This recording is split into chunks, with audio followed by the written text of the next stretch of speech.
Republic of Middle-Aged Men.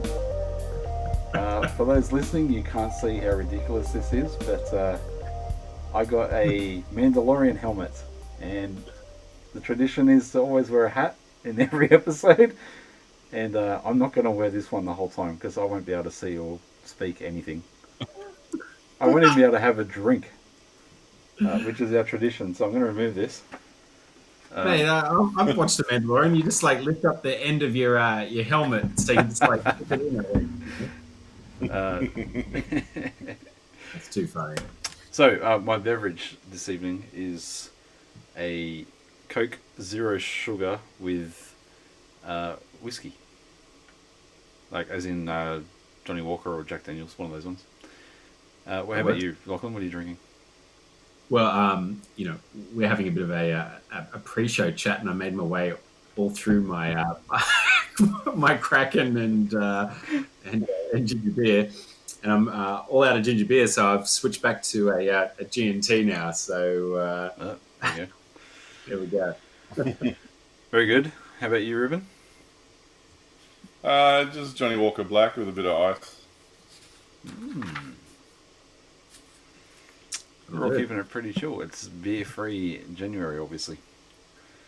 It's big. Yeah. Back into the apology we will go. Just before we start, obviously we've just had Chrissy and New Year's and a bit of a break. I had a pretty good Christmas and New Year's, hosted many things at our place. Got to see family and friends as well, and that was great. How about you guys? Lachlan, how was your Christmas, New Year's? Yeah, not too bad, mate.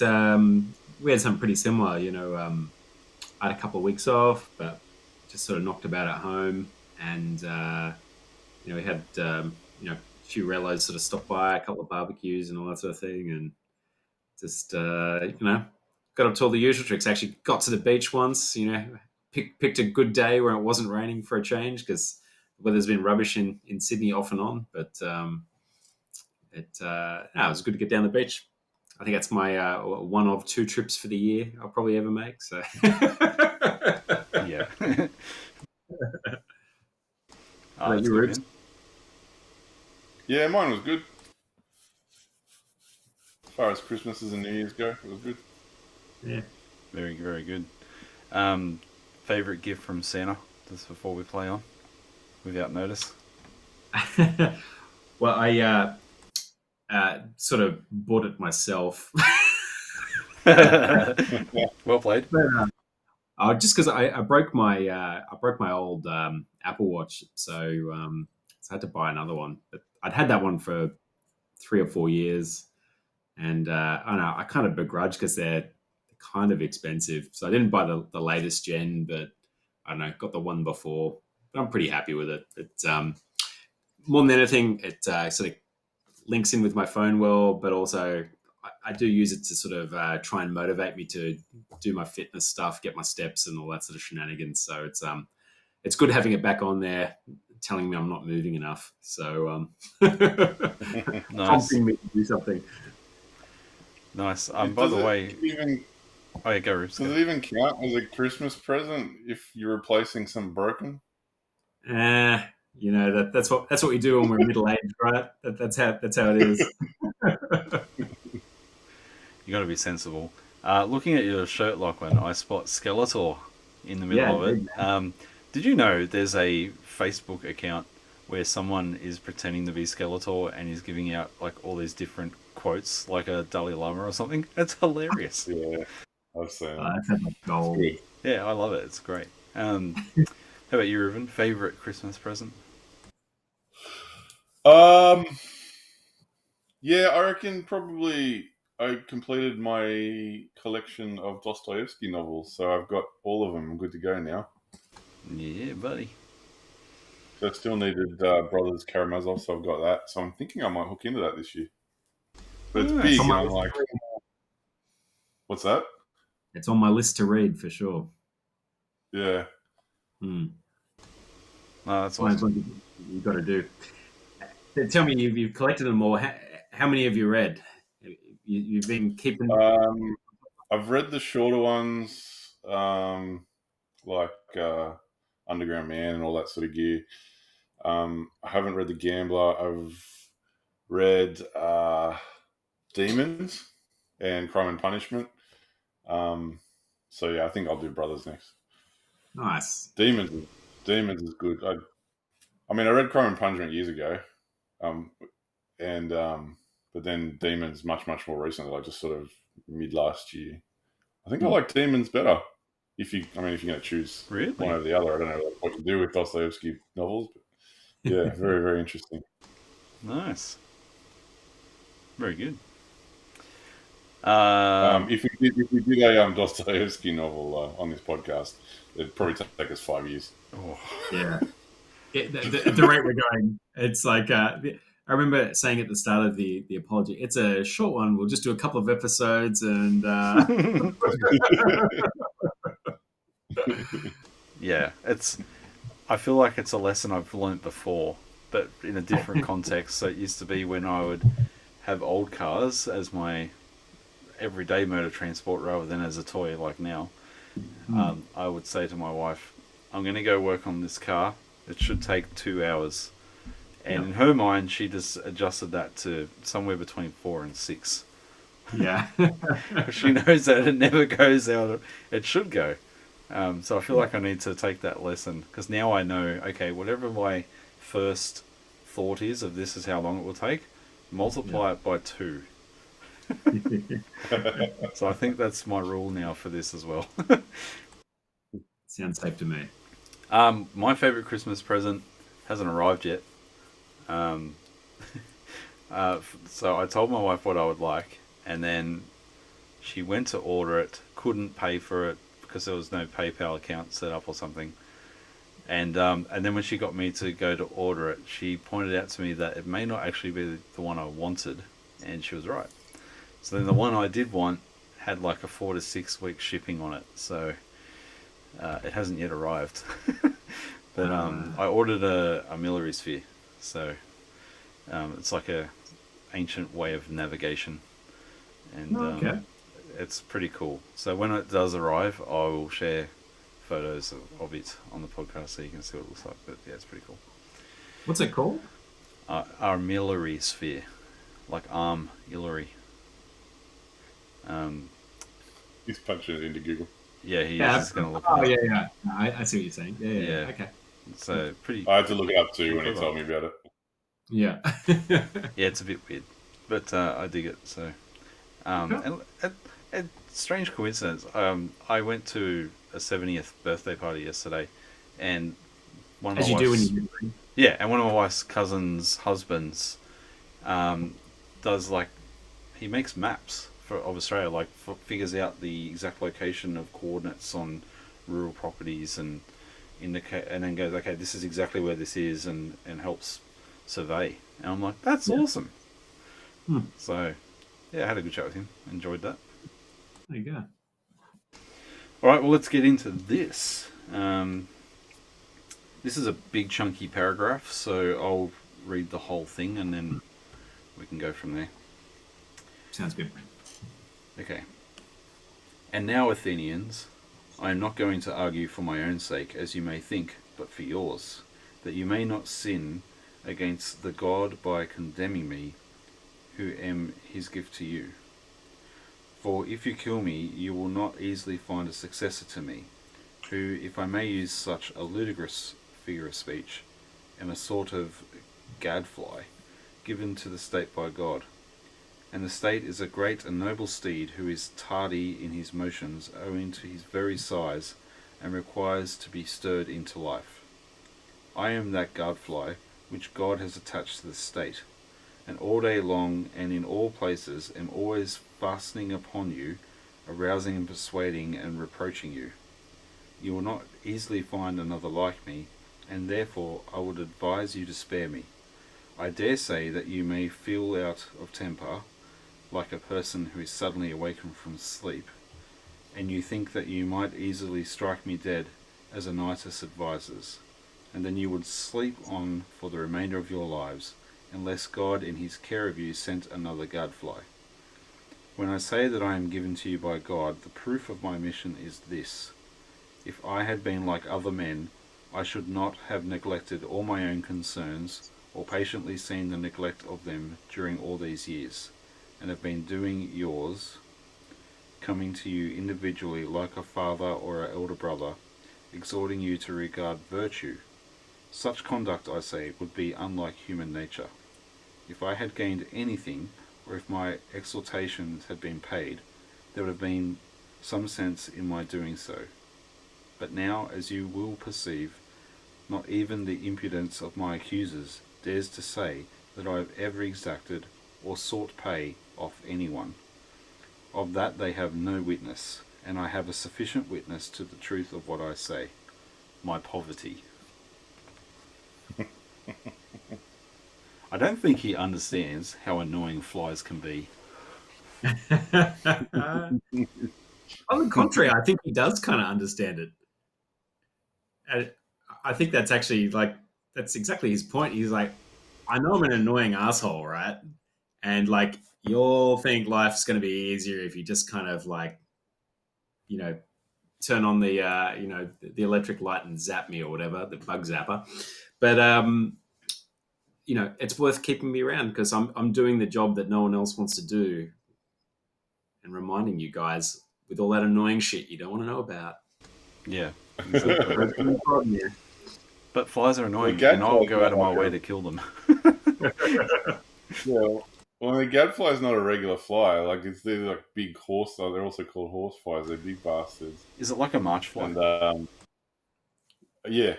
And yeah, apparently they bite livestock and can set them off. Like they can actually apparently they can be pretty dangerous. Like if you're on a horse and one bites the horse, it can kick you off and things like that. So, Wow.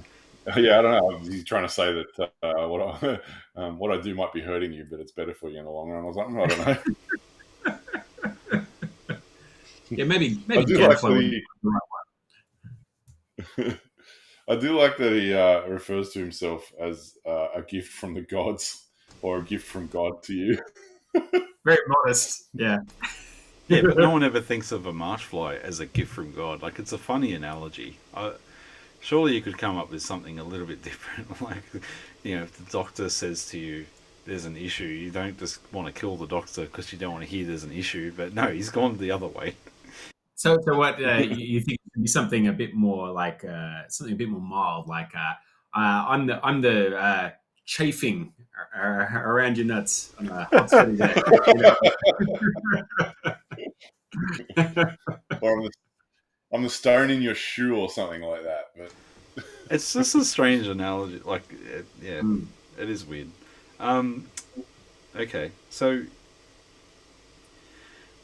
one of the charges against him is that he's an atheist, which we've looked at previously. Like, yes, his whole defense is that he's trying to not sin against the God that convicted him to be this way. Yeah. So that's interesting. Yeah, and look, obviously he'd been, I think, accused of taking, money for his services, and it wasn't sort of. I can't remember that bit right at the very start there, but it was something like. It wasn't so much even like an accusation. It was just kind of like, he obviously gets paid sort of to do this. If it was kind of the implication is like, no, I'm not. Yeah, and I'm poor as. Yeah, I'm not here, as the advisor, collecting my consultant's fee on the way through. So, have you seen my Crocs? I haven't replaced them in 20 years. Yeah, everyone knows he's once again. Yeah, he's admitting to it. Yeah, for sure. But look, I think he puts paid to that point fairly well, but. The analogy is not great though. Yeah, gadfly, but I think we get his point. He's also like, he's like, you get rid of me, but you're only going to hurt yourself. Basically, that's what he's saying. He's like, you won't get another one like me. A little arrogant, I suppose, but I suppose he's right though, because like that's the whole point, because he sticks out, right? Because no one Yeah. else will say this stuff, and I think he's pretty upfront about that. Like, here we are, you're surrounded by the sophists, all telling you what you want to hear, and I'm going against the grain, and I know it's uncomfortable, but sometimes you need to hear it, and it's that sort of getting that dose of cod liver oil if you want to go old school, but it doesn't taste good, but it might do you some good. Yeah, the old tough love. Mm. All right, well, I'll continue on to the next one. If you guys are happy for me to. Go for it. Yeah, go. Someone may wonder why I go about in private giving advice and busying myself with the concerns of others, but do not venture to come forward in public and advise the state. I will tell you why. You have heard me speak at sundry times and in divers places of an oracle or sign which comes to me, and is the divinity which Miletus ridicules in the indictment. This sign, which is a kind of voice, first began to come to me when I was a child. It always forbids but never commands me to do anything which I am going to do. This is what deters me from being a politician, and rightly, as I think, for I am certain, O men of Athens, that if I had engaged in politics, I should have perished long ago, and done no good either to you or to myself. And do not be offended at my telling you the truth, for the truth is, that no man who goes to war with you, or any other multitude, honestly striving against the many lawless and unrighteous deeds which are done in a state, will save his life. He who will fight for the right, if he would live even for a brief space, must have a private station and not a public one. Separation of self and state.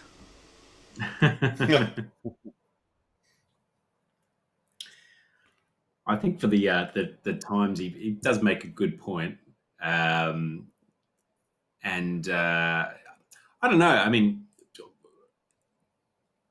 it's funny. I think like politicians who do dish out the tough love come under fire pretty hard at the time when they do it, if you know what I mean, but are often looked back upon in a decade's time and said they actually showed real leadership at that time, making the tough or unpopular decision in doing something that was for the benefit of the state, even though it wasn't necessarily popular at the time. Who's the last Australian politician that you recall doing that, just out of curiosity? John Howard. Yep, when? What was it specifically? Maybe Tony Abbott even. Ooh, okay. He got pretty unpopular pretty quick. Yeah.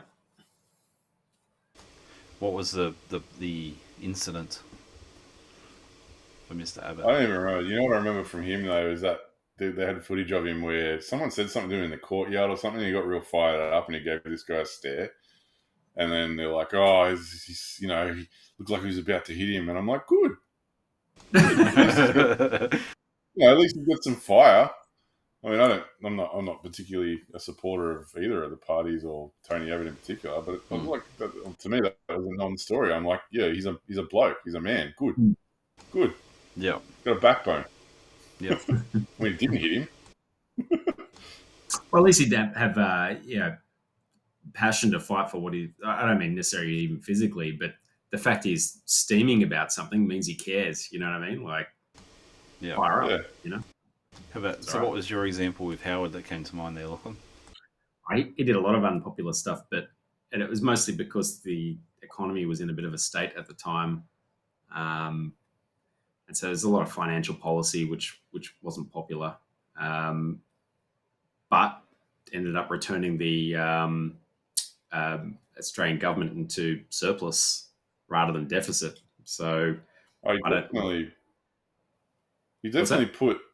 I think I don't know that much about economics, but it seems to me that he really put our country in a state of prosperity for a long time. Like we're probably still benefiting from it. I think so, and we've never seen surplus again. So it's a pretty unusual situation, actually. Yeah. And I don't know. I think a lot of politicians, it's pretty tough to go and make those calls sometimes because you're going to cop a bit of flack.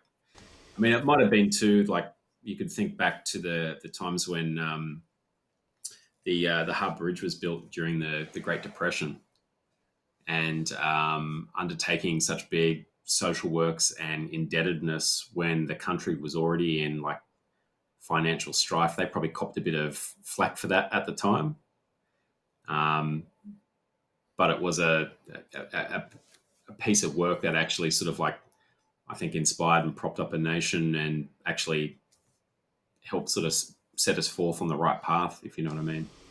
And they probably copped a lot of stick for that at the time when they proposed it. So I don't know. Tough thing. I think it's always like, hindsight where people are going to look back and see whether, it was the right decision or the wrong decision.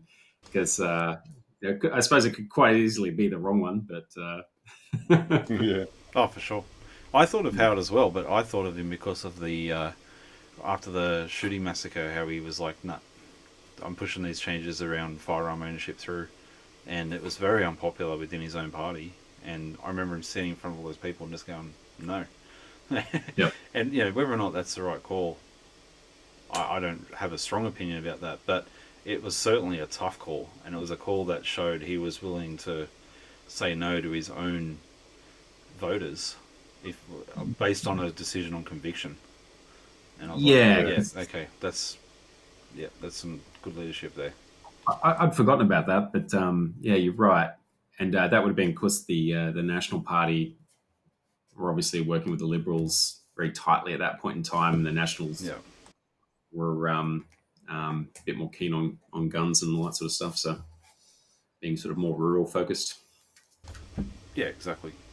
And as I said, like I can see both sides of the argument, and I'm not anti-firearm and I'm not pro-firearm. I don't really have an opinion about it, but I just recall watching that sort of conference that he did, and it was just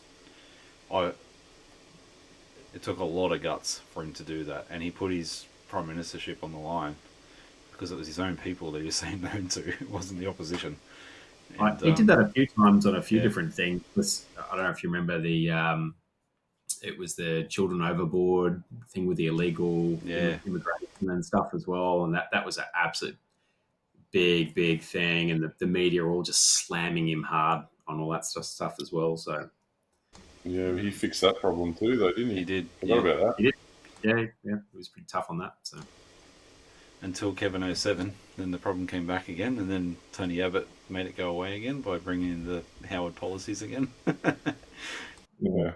It was crazy. Anyway, all right, let's play on. So coming back to what we just read, he mentions the oracle again, and yeah. I think what he's mentioning here is different from the oracle. Like, I think here he's talking about like a literal voice in his head. Kind of sounds like a conscience or something.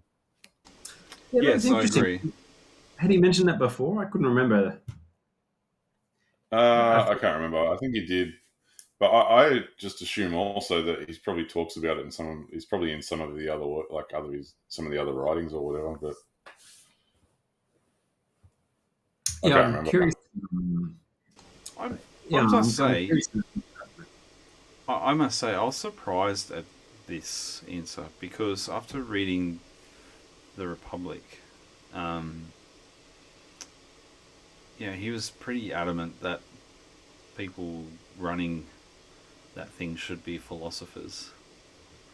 So the fact that he then is like, I can't be there in government at all, I found that curious because I know other philosophers. There's quotes I think from could be Seneca. I might be wrong about this, but it's those, or maybe it's Marcus Aurelius. Those who are indifferent to public affairs are destined to be ruled by evil men, or something along those lines. So maybe this is proof of that. Well, it could just be too. Remembering the Republic too, it was like warrior philosophers, if you know what I mean. So, maybe he's sort of a bit lacking on that front, which is what, obviously Marcus Aurelius had the embodiment of like both of those things, right? Well, I also think when he's talking in the Republic, he's talking about his ideal state. And he's like, in that situation, they should be philosophers. Actually, it was Plato, sorry. Plato said it. Yeah, the price good men pay for indifference to public affairs is to be ruled by evil men. Yeah. So sorry, Rube, what were you saying? Oh, no, I was just saying, like, when he's talking about, he's saying the leaders should be philosophers.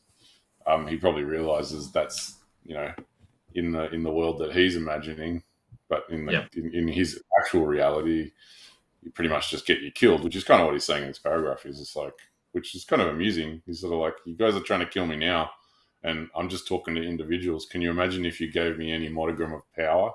You probably would have killed me years ago. Yeah, that's true. Which is probably accurate. Yeah, 100%. Yeah, I think I hadn't considered it that way, Rube, but you're right. Mm-hmm. But it's interesting how he said he wouldn't have done any good to himself or to anyone else if he'd had that power too. Only, I think, because he's dead.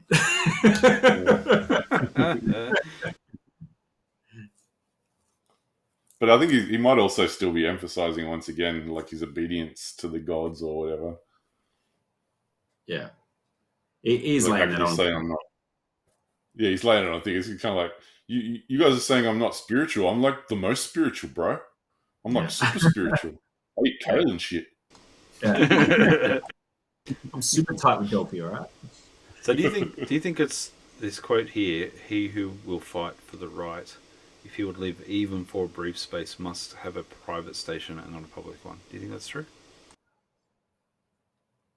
Maybe, is he talking about in the context of the way his society is geared there? Then, yeah, I guess he's right. Well, he has to be right. They're trying to kill him. He's not even in public office. Yeah, I don't know. I hadn't really thought about that, mate. Like, it makes me think, being Christian, of Jesus. Like, how long did his ministry go for? Like 18 months? Yeah, it wasn't long. He got wrecked. Yeah. So that's true in regards to that context. But I'm trying to think of other people that we would look at and go, the person was really trying to fight for the right. Yeah, do they always get wrecked? Well, I think anybody, I mean, this is the whole thing right now with like cancel culture. Like, you say one thing, you'll be strung up these days. You know what I mean? Yeah. And I don't know. This is the sort of the challenge right now. I don't know who'd be keen to say anything at all, and that's the danger, really, because. Well, yeah, he refers to it as going up against a multitude. So you're going up against the majority. That's never going to go well, is it? No. Although, just on what you just said, I'm not convinced that that cancel culture stuff. This is totally speculative, but I'm not convinced that is a majority. Well, no, you're right. It's just, I think it's just greater access to ways to vocalize, I think, so it's actually a loud minority. It's a mob. Yeah, but it is a mob. So as a good individual, still a mob, yeah, as a good individual, you are outnumbered by that mob. But I think it's that right. thing like Socrates is kind of pointing out, though. It's that, while there might be some people who are happy to speak out against it, right? Nobody else wants to sort of speak up on the other side. It's like Socrates here. He's like almost like calling out to the crowd at different points in time, just sort of saying like, you know me. Like no one's jumping in to help him, right? Yeah. And I think it's sometimes like this is sort of the situation, right? You might be pointing out something that's kind of like unpopular but true, but no one else wants to back you because, there's a few other people already like, mouthpieces talking about what you're saying and what you're doing and how that's not right. And yeah, you don't want to be that first guy that says the king's wearing no clothes. Sure, exactly. Yeah. Yeah. Well, you don't want to be up there next to Socrates, right? That's the problem. And, Yeah. And is that being brave? Is it? I don't know. What is that? I think that's something that George R. R. Martin in his writings compared to Tolkien, that sort of thing. I think he explores that idea sometimes better, but I'm still yet to find someone that explores that really well. Like it's actually that Bloomin' Endor show, that Star Wars Endor show, Yeah. that explores that very well. Of Yeah, true. For you to defeat the evil, you know, there are some characters in that story that can't be consistently good, and they have to use the tools of their enemy to defeat their enemy. In that's their opinion, right? So then they justify bad deeds for the greater good. Yeah. And it's that area of grey that I think a lot of people in story haven't explored very well. So But it's and that's also out of my ignorance. Like I'm sure there's plenty of things that have explored that well that I just haven't seen. But out of the pop culture I've grown up with, and I think that's what, Star Wars was like. Luke's like super good, Vader's super bad. There was not really any grey in those contests, and same with Lord of the Rings. It's like everyone is bad or orcs, pretty much. It's very obvious they're bad, they're good. Yeah. The lines are very clear. But George R. R. Martin's stuff is more good people do bad things and bad people do good things, and it's difficult. And some people complicate it. Sometimes they do good things, sometimes they do bad things. And I don't know. Are you aware of a good story or a good example where someone has remained silent for the long game rather than, so imagine someone like Plato himself maybe sitting in this room listening to Socrates' trial. How come Plato didn't stand up and say anything? And it's similar to Christ and Peter denying him 3 times. What are your thoughts, Ruben? I can't really think of anything off the top of my head. But I did watch an interesting show recently called The White Lotus. What's and that it's about? like a season. It's like I've only seen the first season, but it's a bit like it's a pretty rude show really. But they go to, it's just a resort, and it follows this family through this resort, and someone dies throughout the show, whatever. But what was interesting when you're talking about people doing good things for bad reasons and bad things for good reasons and that sort of stuff, I found the characters really interesting in that show because every character in that show was a little bit right and a little bit wrong. There was no clear cut. That guy's just a douche. Like everyone was complicated enough to be a little bit right and a little bit wrong. That's not quite what you're saying, though. No.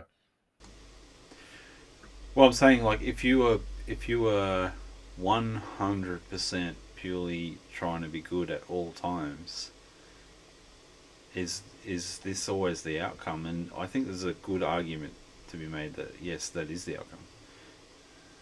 Yeah, I know you're right, and particularly when if you're in a situation where the multitude is doing the wrong thing, and you want to fight to do the right thing, yes, that's going to end badly. And I think the whole point of this is he's saying, well, you're going to last even less time if you try to do that publicly.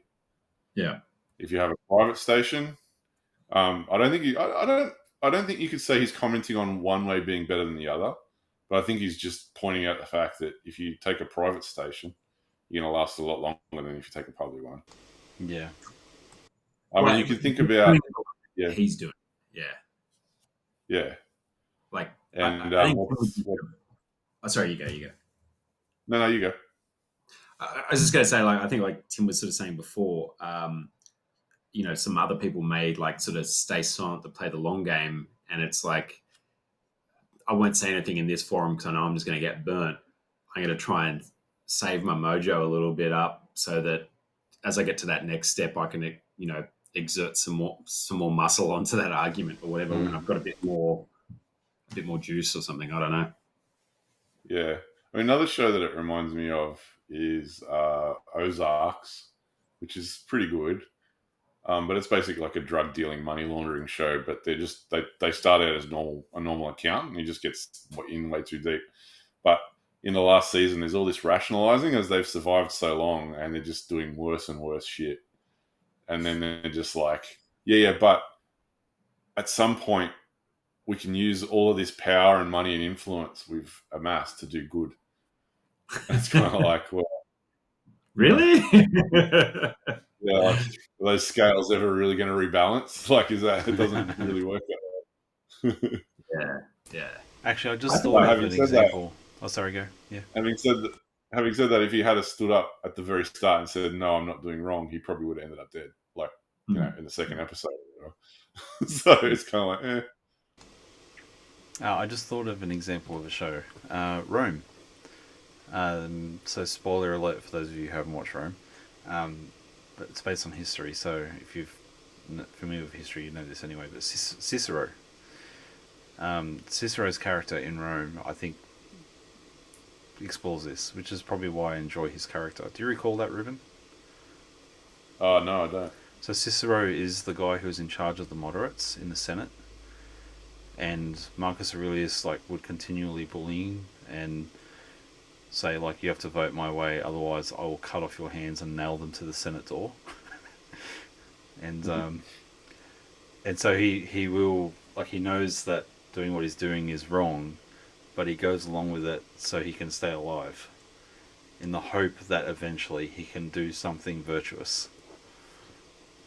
And then eventually he does do something virtuous. So, but ultimately it destroys him because he's not doing what is virtuous. Yeah. So, I think that's probably what Socrates would argue as well. Yeah. So then Socrates' position is like, no, you don't do what's wrong no matter what, because you're only hurting yourself and those around you. And then he's like, so if you're in a public space in a corrupt city and you're only going to do what's right, you're just not going to last long. Yeah. I think that's the story of Cicero in that show, is not that you can survive, but it's you just have to choose when you'll be killed by the mob. Yeah. And so, what's your hill to die on, kind of thing. Yeah, exactly. It's not. So if you want to be good, you're going to pay the price. Or as one of my former work friends would say, no good deed goes unpunished. No good deed goes unpunished. Yeah, that's right. Interesting. Yeah. All right, let's move on. I'll read the next paragraph, which I think... Yep, I can read it. Let's go. I can give you convincing evidence of what I say, not words only, but what you value far more, actions. Let me relate to you a passage of my own life, which will prove to you that I should never have yielded to injustice from any fear of death, and that as I should have refused to yield, I must have died at once. I will tell you a tale of the courts, not very interesting perhaps, but nevertheless true. The only office of state which I ever held, O men of Athens, was that of senator. The tribe Antiochus,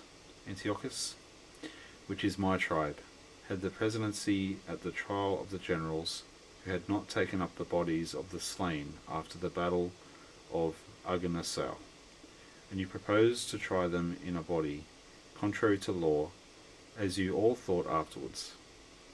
But at the time I was the only one of the Prytanes who was opposed to the illegality, and I gave my vote against you. And when the orators threatened to impeach and arrest me, and you called and shouted, I made up my mind that I would run the risk, having law and justice with me, rather than take part in your injustice, because I feared imprisonment and death. This happened in the days of the democracy. But when the oligarchy of the 30 was in power, they sent for me and 4 others into the rotunda, and bade us bring Leon the Salamanian from Salamis, as they wanted to put him to death. This was a specimen of the sort of commands which they were always giving with the view of implicating as many as possible in their crimes.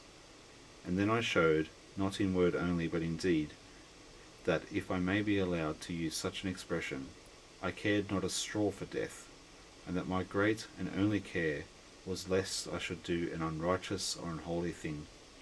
For the strong arm of that oppressive power did not frighten me into doing wrong. And when we came out of the rotunda, the other four went to Salamis and fetched Leon, but I went quietly home, for which I might have lost my life, had not the power of the 30 shortly afterwards come to an end, and many will witness to my words.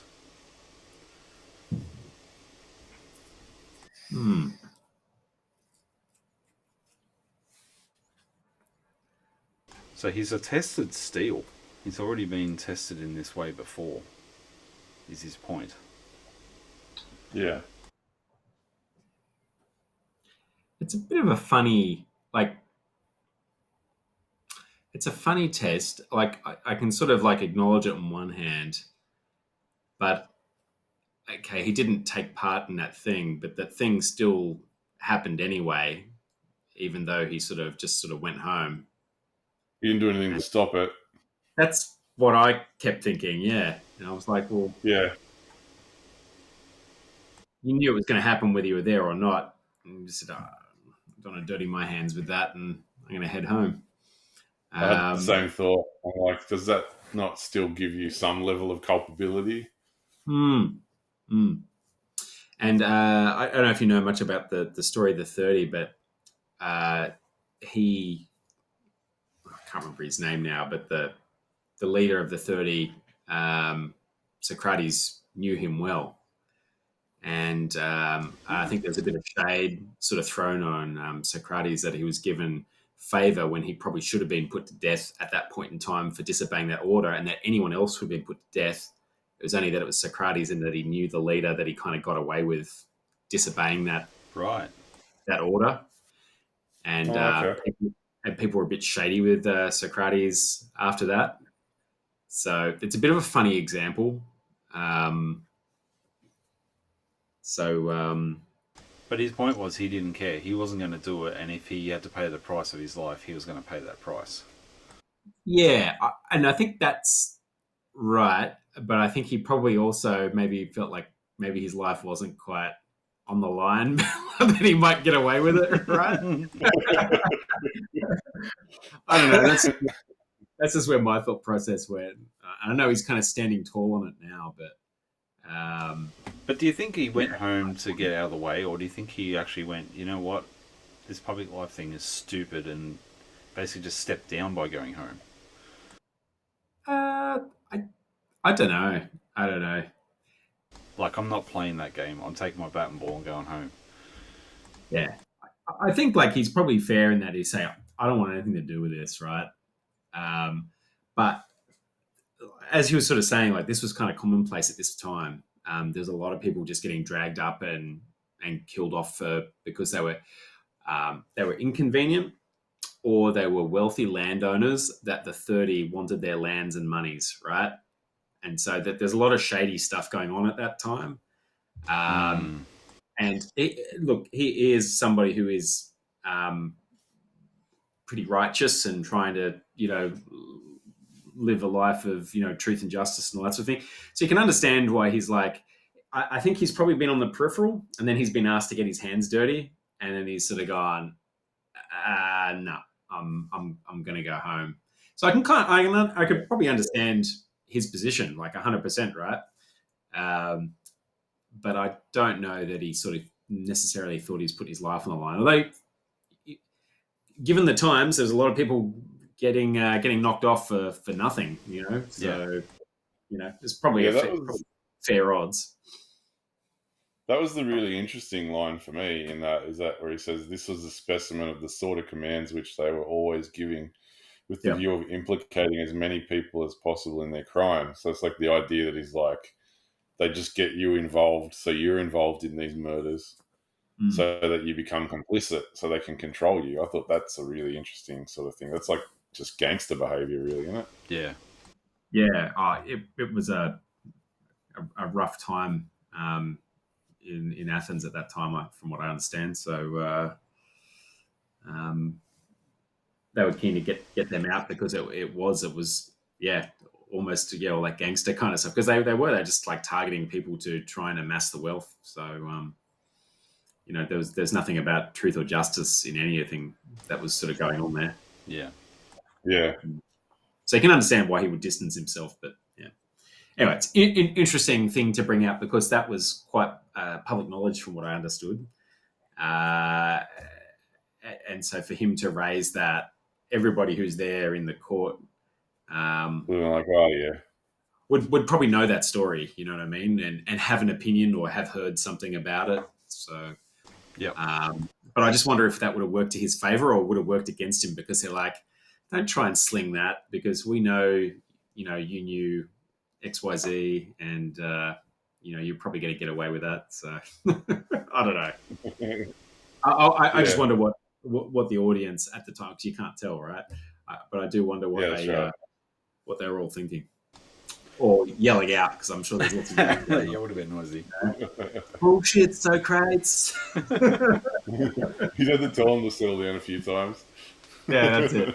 Well, I might just jump in and read the next paragraph because I think it sort of flows on.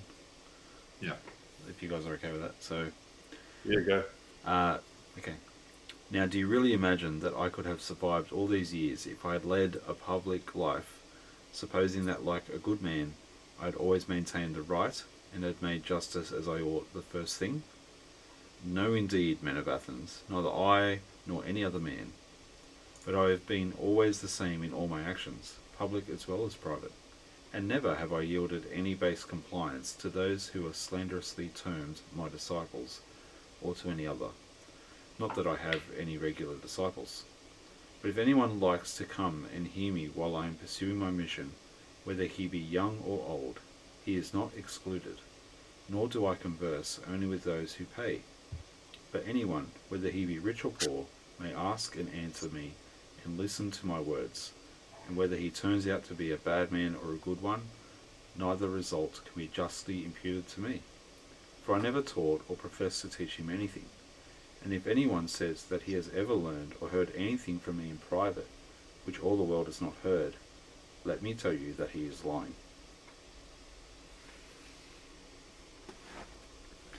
How can you teach something if you don't know anything? That's what he's saying. Yeah. Well, he's letting people just discover things about themselves, right? That's what it's about. Yeah. Yeah, that's interesting because he does, like, in another one of his dialogues, he basically says learning is more akin to remembering than anything else. So it's kind of like, it's almost like he's like, yeah, I don't know anything. I just know that I don't know anything. So I'm just going to ask questions and you figure it out for yourself on the way. Yeah. Mm-hmm. No, it's well played. I also enjoy that he's like, can you really imagine that I would have survived? Like, it's literally in front of the mob that wants to kill him. And he's like, guys, can you imagine letting me live if I had been in public life? Well, he has just already said very recently, if you don't kill me, I'm just going to keep going. Yeah. So I just did a quick Google because I couldn't quite remember, right? But the 30 Tyrants was led by Critias, and Critias was a student of Socrates, right? So the leader of the 30 Tyrants was one of Socrates' former students. You reckon that's why he's bringing it up here? Maybe. You notice in the line there, he says, not that I have, like, he talks about his disciples, he's like, but not that I have regular disciples. Like, I don't tell anyone to do anything. But so he did cop a bit of heat because of that relationship, because the leader of the 30 Tyrants who's just killing people off and taking their money and ruling Athens with an iron fist is your ex-student. you giving him some tutelage and telling him what to do, or like what's going on. So that might be colouring Socrates a bit, and maybe he's trying to distance himself through this sort of passage here. Yeah. It's like, and while we're on the subject of the tyrants, I just want to point out that I don't have disciples. I didn't tell no one to do nothing. Yeah. Yeah. Yeah. Good or bad, that's on them, right? I'm just asking questions. What's a tyrant? Or is a tyrant? That reminds me of that Simpsons episode where like I'm gonna swing my fists like this, and if you walk into me, that's your fault. It's kind of like that sort of idea.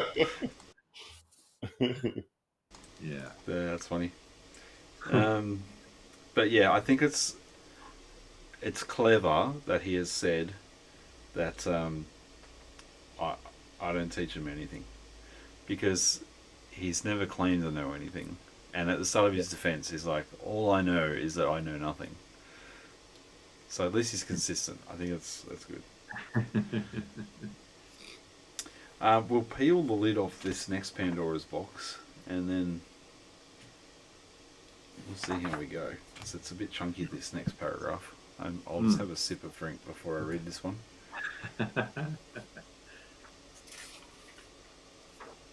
You're going to need a sip. That is a long one. Yeah. I'll stop at liar. Sure. And we can discuss.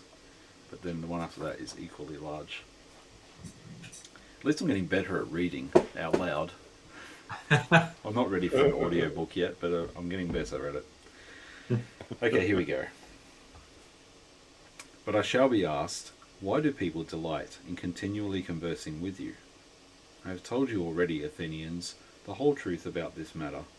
They like to hear the cross-examination of the pretenders to wisdom. There is amusement in it. Now this duty of cross-examining other men has been imposed upon me by God, and has been signified to me by the oracles, visions, and in every way in which the will of divine power was ever intimated to anyone. This is true, O Athenians, or if not true, would be soon refuted. If I am or have been corrupting the youth, those of them who are now grown up and have become sensible that I gave them bad advice in the days of their youth, should come forward as accusers and take their revenge. Or if they do not like to come themselves, some of their relatives, fathers, brothers, or other kinsmen, should say what evil their families have suffered at my hands. Now is their time. Many of them I see in the court. There is Crito, who is of the same age and of the same deme with myself, and there is Critobulus his son, whom I also see. Then again there is Lysanias of Cephalus, who is the father of Aeschines. He is present. And also there is Antiphon of Cephalus, who is the father of Epicnus. And there are the brothers of several who have associated with me. There is Nicostratus, the son of Theodotitus. I can't say that word. Theodotitus, and the brother of Theodotus. Now Theodotus himself is dead, and therefore he at any rate will not seek to stop him. And there is Paralus, the son of Demodocus, who had a brother Thegus, and Adamentus, the son of Ariston, whose brother Plato is present, and Antodorus, who is the brother of Apollodorus, whom I also see. I might mention a great many others, some of whom Miletus should have produced as witness in the course of his speech, and let him still produce them if he has forgotten. I will make way for him, and let him say if he has any testimony of the sort which he can produce. Nay, Athenians, the very opposite is the truth, for all these are ready to witness on behalf of the corrupter, of the inquirer of their kindred, as Miletus and Anytus call me, not the corrupted youth only. There might have been a motive for that, but their uncorrupted elder relatives. Why should they too support me with their testimony? Why indeed, except for the sake of truth and justice, and because they know that I am speaking the truth, and that Miletus is a liar. Now, for any of you who know how to say those names correctly, I apologise from the bottom of my heart. I'm just a simple dude from the western suburbs of Sydney. And I gave it a red hot crack, but I'm sure I got some of those completely wrong. So, my apologies. That was pretty tough. There's like 25 names in there or something like that. And I have no Greek heritage. I'm There's not a single 1% of me that's Greek, so I don't know what these are. But I gave it a go. Yeah, it's all good, mate. It's all good. No, it was good. I enjoyed reading that. Isn't it interesting that Plato's mentioned here? I think, is this the only one where he actually mentions himself besides that book that starts with my name? Timotheus or whatever it is. I think he mentions himself in that too. It's very unusual for him to be in it. Yeah. Timaeus. The Timaeus, yeah, that's it. Yeah. My thoughts on this bit is Blues Brothers. He basically does the Blues Brothers thing. He's like, I'm on a mission from God. Yeah. You will ask why. Basically, you would ask, why would I do this? And he's like, well, I'm on a mission from God. That's what he says. See the tattoos on my knuckles, you know. But he also points out why people keep doing it. He's like, there is amusement in it. Yeah. Seeing someone who's full of it get kind of shown that they're full of it, you know, that's entertaining. Who doesn't want to watch that? Yeah, bit of a takedown. Yeah, it'd be like those Ben Shapiro videos where you see Ben Shapiro destroys leftists, you know. It'd be like Socrates destroys his opponent. It'd be something like that. That's it. No, that's fine. Ben Shapiro's too short to destroy anything. I'm sure he'd manage against some things. Maybe like a low stool or something. Ben Shapiro destroys Coke can. Stop being elitist with your height, Ruben. It's like a child when I stand next to you. I'm a minority, bro. Crimea River. Actually, you may not be, given how tall the youth are getting these days. Oh my goodness. My son who's 13, he's getting tall. He's taller than me. And your blooming son, Ruben, he's already got me by 1.5 inches or so. Yeah. Like, yeah, he's 193 centimetres. We measured him like a couple of days ago. 193 centimetres at 13. That's huge. That's just out of control. You need to put some bricks on his head. Yeah. Yes. So, no, look, I enjoyed that. It's interesting that all those witnesses are there. So, as we were talking about before, they're not speaking up. They're sort of just along for the ride. Yeah, but I mean, I guess what they're saying at the same time is like, but their silence is speaking for me, and the fact they're not getting up there and agreeing with Miletus, right? Obviously, Miletus is a liar because he couldn't get any of these guys who are known to fraternize with me, or I have spoken with their sons or what have you, and allegedly I'm the corrupter. Yet none of them are being presented to give evidence. So that kind of speaks for it. I think that's what he's trying to say. Yeah, maybe I'm misreading that. Maybe there's some sort of rule where, I mean, I'm sure this is the case in current courtrooms as well, where you can't just put yourself forward. You have to be called by one side or the other. And so Socrates isn't calling them up, and obviously his opponent isn't going to call them up because they're not going to confirm the allegations.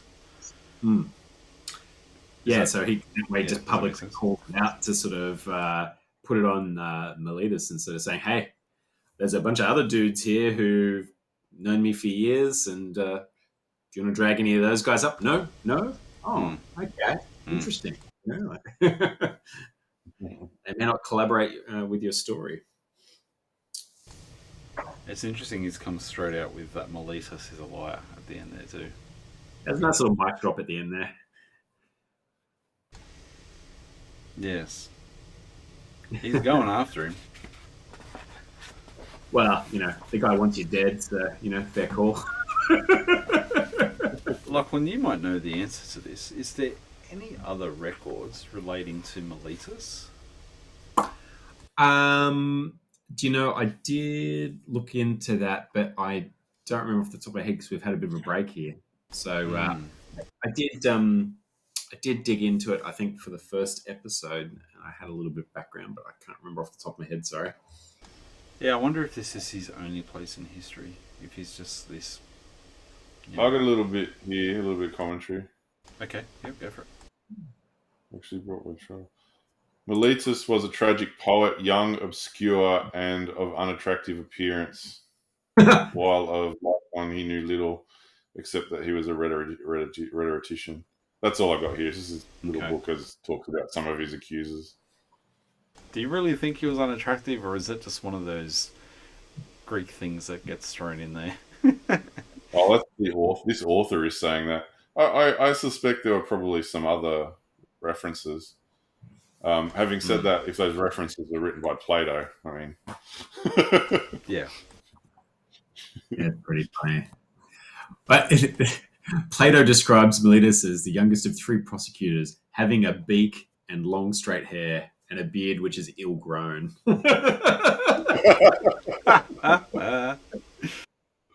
he has peach fuzz. Yeah. That's pretty funny. Nice. All right. Well, from reading this and hearing all these characters getting listed, I don't know why a really talented person hasn't written like a black comedy about the life of Socrates.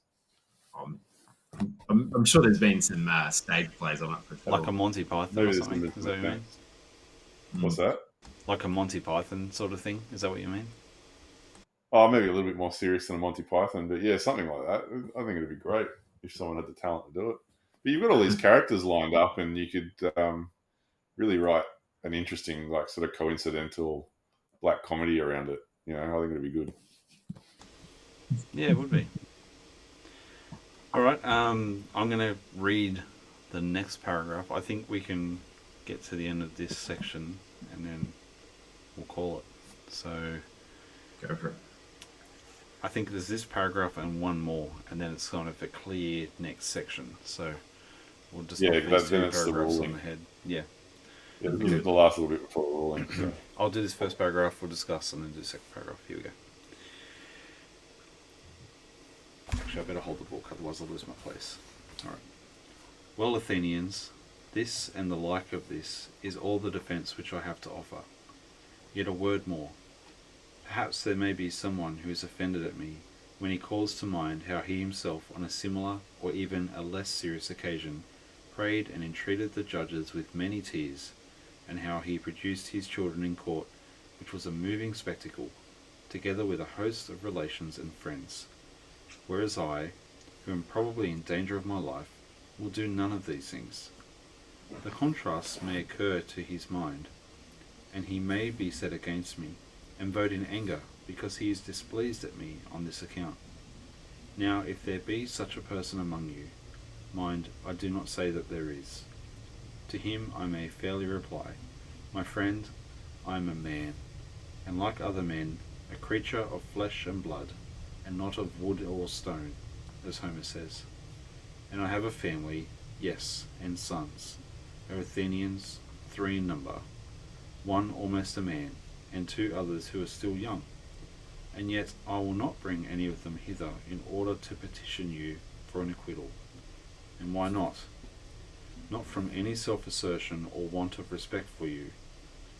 Whether I am or am not afraid of death is another question, of which I will not speak.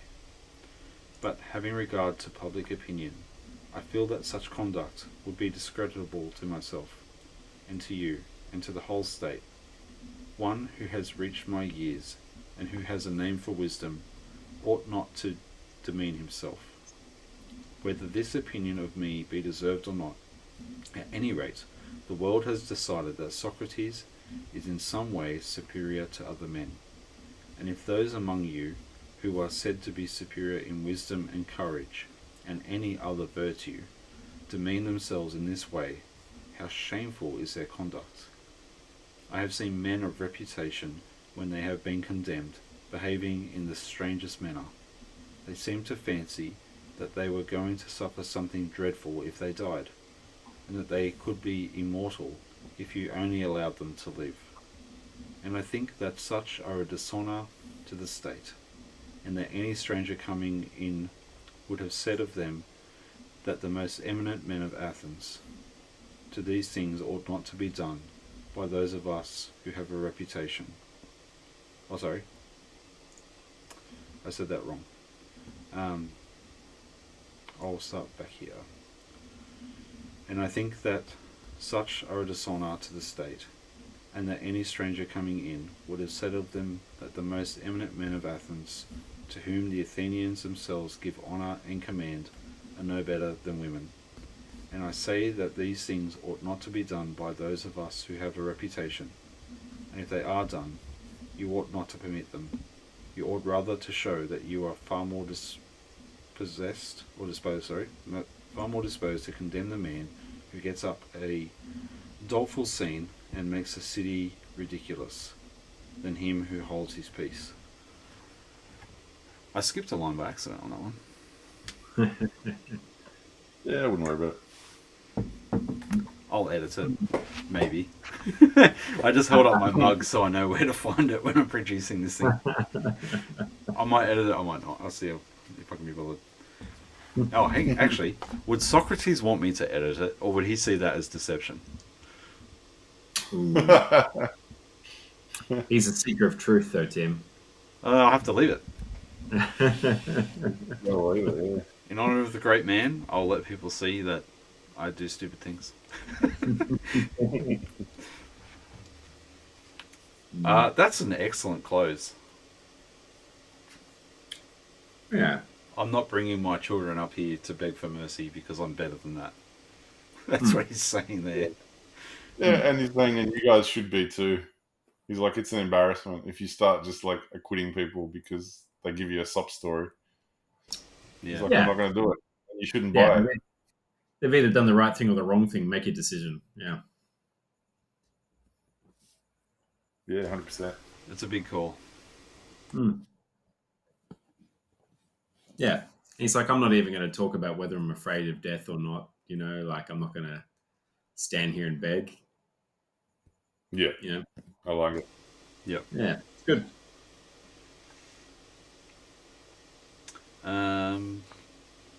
Anything else that we want to pick out of there? No. Interesting who quotes Homer again. Yeah. Yeah. Have either of you read Homer? No, it's on my list. Yeah. Have you, Ruben? No. I mean, bits and pieces, but never properly, like from start to finish. I've read the Iliad and the other one, which the name escapes me right now. And now my wife's reading them, which is interesting. Okay. It's good. It's pretty good.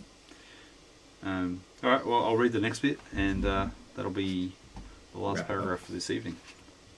All good. I'm just going to get my mouth to work properly. Okay, here we go.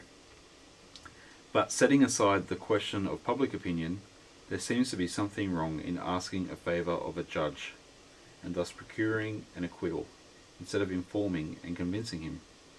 For his duty is not to make a present of justice, but to give judgment. And he has sworn that he will judge according to the laws, and not according to his own good pleasure.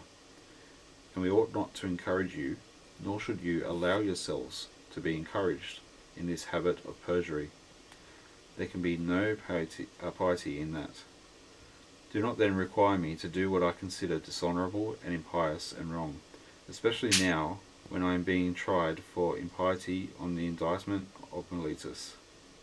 For if, O men of Athens, by force of persuasion and entreaty, I could overpower your oaths, then I should be teaching you to believe that there are no gods, and in defending should simply convict myself of the charge of not believing in them.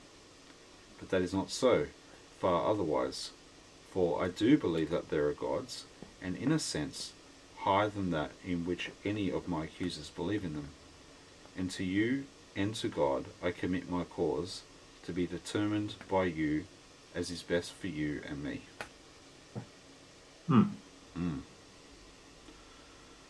So it's like setting aside public opinion. Yeah. Get wrecked. No. Interesting.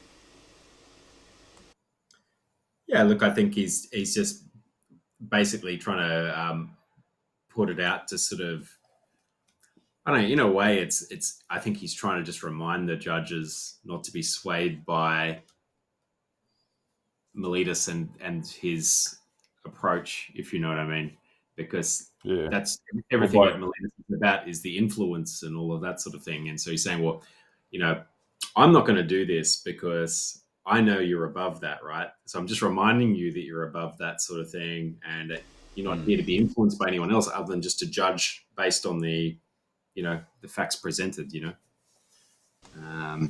So it's kind of a neat way, and it was probably pretty relevant just given the time and that sophism was such a strong thing at the time to try and just put that across, like, this shouldn't be a matter of influence, this should be a matter of right and wrong.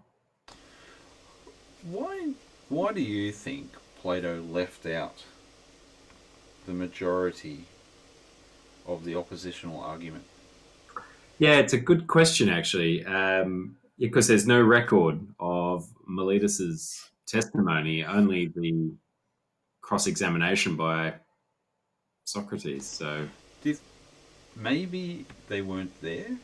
Like, do you think when Socrates spoke, he allowed those people to come into the space, but because they weren't brought forward by the accuser, maybe they weren't there for that part of the trial, maybe? Do you think that might be why? There's speculation that, well, I don't think it's a speculation, it's probably close to fact, that I suppose Plato wasn't writing this necessarily to try and record the event word for word, but it was more to try and get the point of it across, if you know what I mean. And so maybe he just felt there wasn't any value added to the story from adding Miletus' bit in there. And you can infer most of the indictment from his defense. He pretty much covers off what he was accused of. Yep. Well, so maybe it's just unnecessary. I think you're right. Yeah, could be either. I'm just curious. Oh, it would be interesting for sure. Just to hear, I don't know, just how ridiculous it might sound, because it does, based on the defense, it sounds kind of silly, but obviously that's the way that it's been framed by Socrates in his argument, right? It'd be interesting to hear their side of it. Yeah. Mm-hmm. Yeah, very much so. Well, I think we'll wrap it up there, gentlemen. Yeah, absolutely. Yeah, so that's the end of his defense, and then I think after that it goes on to his response to the judgment. Well, we did go slightly over time tonight, and we did have a little bit of a conversation at the start, so I reckon we'll skip the pub for lots of us tonight and go straight to our exit, which is the Republic wasn't built in a day, and neither are middle-aged men. And guys, thanks for joining me again tonight, and Happy New Year. Welcome to 2023.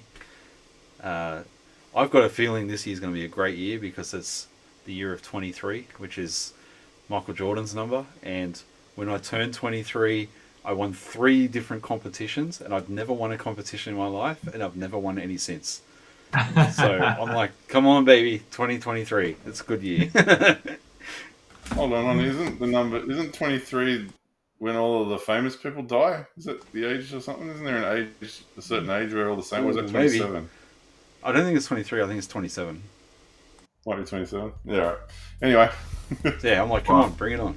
So, hopefully it's a good year. Hopefully it's a good year. I think so. Yeah, hopefully. All right, thanks everyone, and we'll catch you next time. Bye. Cheers. Bye.